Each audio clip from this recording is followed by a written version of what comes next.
Good morning everyone, I'm Jason, a recent graduate who just started working full-time as a product manager here in San Francisco.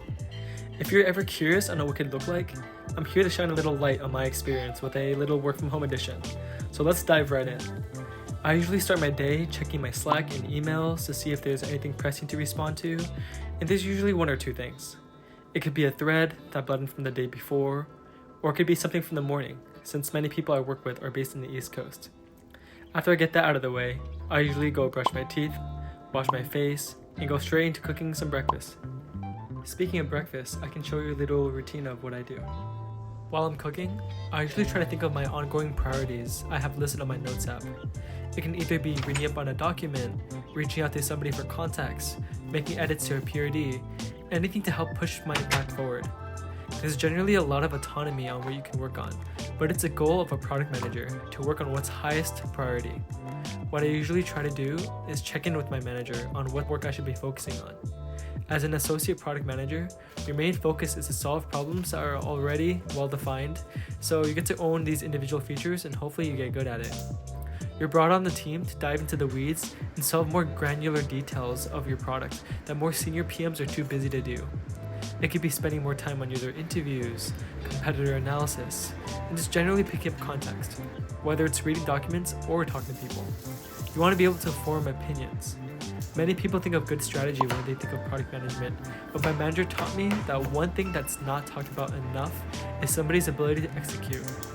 Learning how to execute and be a self-starter is a strong step for you to become a good product manager and to build more ownership of your team, because you want people to build confidence in you.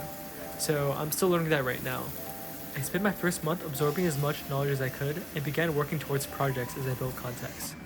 I recently got to work on a new feature, and because we were under-resourced with design at the time, I got to work on the product spec, where you include your research and product details, as well as getting to put my design chops to the test by making the mocks myself on Figma.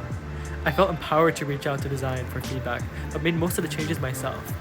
I wanted to mention that to show you an example of what a product manager could do to push your work forward. Maybe not necessarily this, but trying to find some way to specialize in something could really help you in the long run. Now here's a clip of me forgetting to finish my breakfast and walking away. Today, I'd stand up with my team, which was a good opportunity for me to check in on the status of our new feature.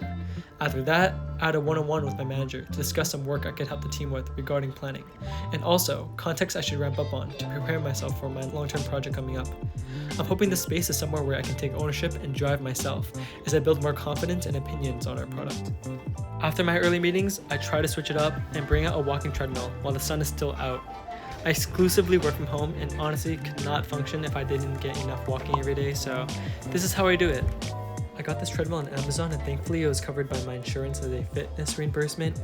It served me really well so far and apparently does require lubricant maintenance, but that's every 3 months or so I haven't really thought about it yet.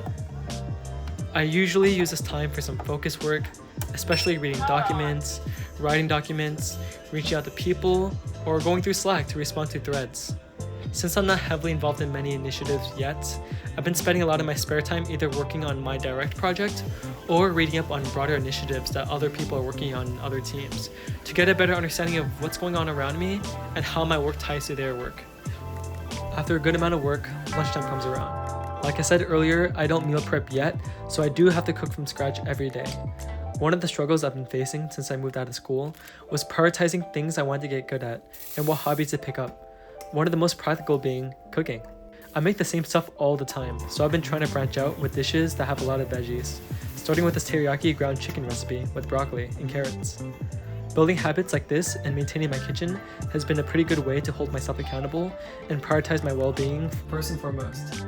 After work, I didn't necessarily record the rest of my routine because I was a bit tired, but I can share with you a bit of it after the fact. When I got back to my desk, I looked at all my priorities and immediate tasks that I should be doing. I kind of got that sorted out, reached out to my manager for some feedback, and I got some on the work I was doing. So I made some edits for the rest of the day, planned my things for tomorrow, and also documents and things I should prepare for, read up on, and essentially just understand before my meetings next week on Monday. And that's essentially how it went, and that was a day in the life as a product manager working remotely from home. It's definitely a bit tough to connect with your coworkers, to kind of have a good routine when you're working from home, but I've been managing, trying to find ways to balance cooking, working and trying to get some sunlight and walking in my day-to-day.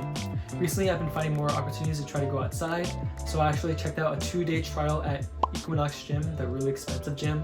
I don't really plan on going there, but it's a fun trial and I'm looking for a gym right now.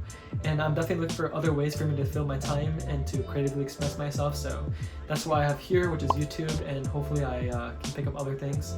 So if you're curious to follow along with my journey, things that I do, hobbies that I pick up, and just hear my overall story, definitely subscribe to the channel, leave a like, comment anything, whether or not it's a question or if there's any tips for me as a new graduate in San Francisco trying to find a life for myself and to form hobbies, make memories, build relationships.